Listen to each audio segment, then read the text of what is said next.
Bonjour les quatrièmes, alors on se retrouve pour la dernière vidéo du cours sur les mers et océans à monde maritimisé. Vous aviez deux diapositives pour terminer la dernière séance de cette séquence. Donc une correction rapide, bien sûr les consignes pour la prochaine fois, et puis aussi le prochain chapitre qu'on va donc évoquer ensuite qui sera donné donc à la fin de la vidéo. Alors toujours une correction en premier avec une petite explication de cours, ça va être très court aujourd'hui, et bien sûr ce que je vous ai dit, donc les consignes et le travail à faire pour la prochaine fois. Ensuite, vous devez noter donc la séance 4, la mer, un nouvel espace de développement pour le futur qu'il faut préserver. J'ai choisi de faire court de manière à pouvoir évoquer rapidement une nouvelle séquence et d'avoir le temps de la travailler ensemble avant que ce soit bien les grandes vacances. Sinon, ce sera un peu trop compliqué. Donc ici, vous aviez deux documents, on va dire un document avec deux images qui montraient une hydrolienne et une éolienne, et un parc éolien qui se situe en ce qu'on appelle en offshore. Alors offshore, ici, ça veut dire tout simplement activité qui se trouve en mer. Notez-le quelque part, c'est un terme qui revient assez régulièrement, donc il faut le connaître. Et vous aviez une question, à ton avis, quel est l'intérêt de l'utilisation d'hydroliennes et des éoliennes en offshore?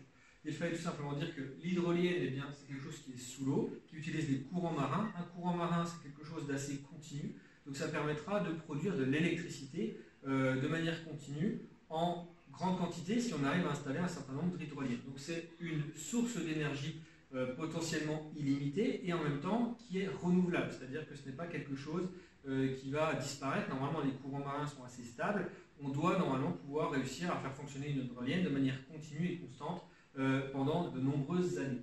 Pour les éoliennes, eh bien, tout simplement l'avantage de les placer en offshore, c'est que déjà, elles ne prennent pas de place sur Terre.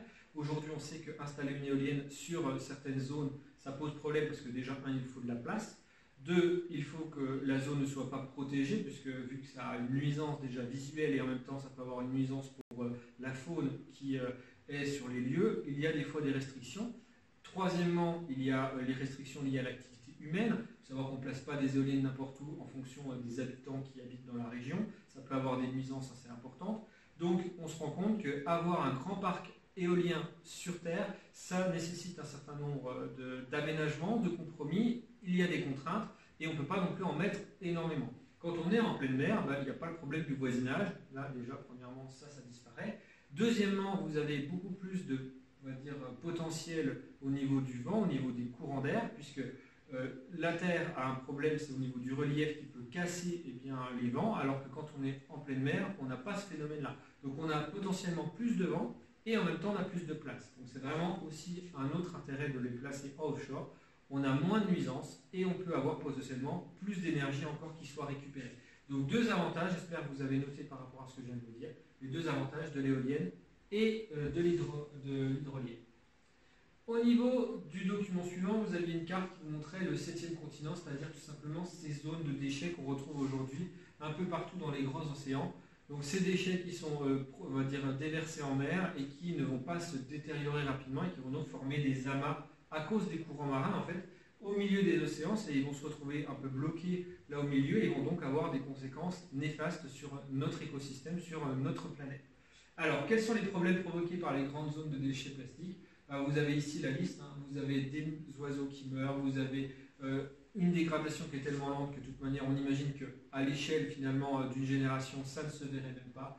Les tortues, les poissons, donc en fait toute la faune et la flore donc, qui peuvent être impactés par ces déchets plastiques qui sont en général déversés par on va dire des sociétés complexes, c'est-à-dire c'est pas seulement une personne qui jette une bouteille à la mer le long du rivage, parfois vous avez donc, des États qui n'ont pas de bon système de recyclage ou de système de traitement de déchets, et la solution pour eux, c'est de lancer tout ça à la mer, puisque avec les courants, ce qu'on vient de lâcher, ça finit par partir, et on imagine que puisque ce n'est plus devant nous, ça a disparu, alors qu'en fait on y retrouve, c'est un peu partout.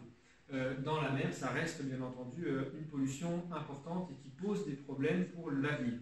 Donc c'est vraiment quelque chose qu'il fallait nous souligner aussi pour le futur, réussir à gérer ces déchets, ça peut avoir quand même un intérêt fondamental. Alors, avec tout ça, moi je vous mets une trace écrite, j'aimerais que vous la recopiez, d'accord, dans votre cahier, c'est la trace écrite bilan. Donc vous avez ici tout le texte, je vais vous le dicter. Donc les espaces marins sont fragiles et souvent surexploités, la surpêche, le déversement des déchets en mer et la pollution des navires menacent la biodiversité marine. Le réchauffement climatique a aussi des conséquences sur le niveau des mers et modifie les courants marins. Cela perturbe notre climat. Il faut donc mieux protéger ces espaces essentiels. Par ailleurs, l'énergie des courants et les zones marines concentrent des ressources intéressantes dans une économie durable, source d'électricité renouvelable. avec les hydroliennes, éoliennes, offshore par exemple. Voilà, ça fait un petit bilan de ce qu'on a vu jusqu'à présent. Vous terminez ça. La séquence étant terminée, vous savez que pour la prochaine fois, vous avez à m'envoyer le travail sur École Directe via le cahier de texte, si possible, ou via l'email, si jamais.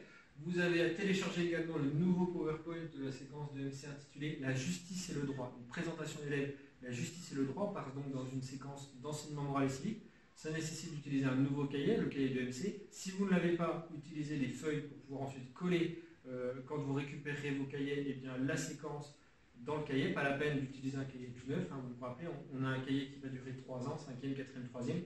Pour certains, même, ça fait 6e, 5e, 4e, 3e. Si vous avez pris un cahier assez imposant et qui permet d'aller jusqu'en 3e, ça peut être intéressant. Donc ici, on va attaquer une nouvelle séquence donc, sur la justice et le droit. Et donc, vous avez à faire les exercices des deux premières diapositives pour la prochaine fois. La prochaine fois, c'est donc vendredi, puisque vendredi, je mettrai donc la correction des 2 premières diapositives avec une explication de cours pour introduire cette nouvelle séquence d'enseignement moral et civique. Voilà, merci de m'avoir écouté. À bientôt.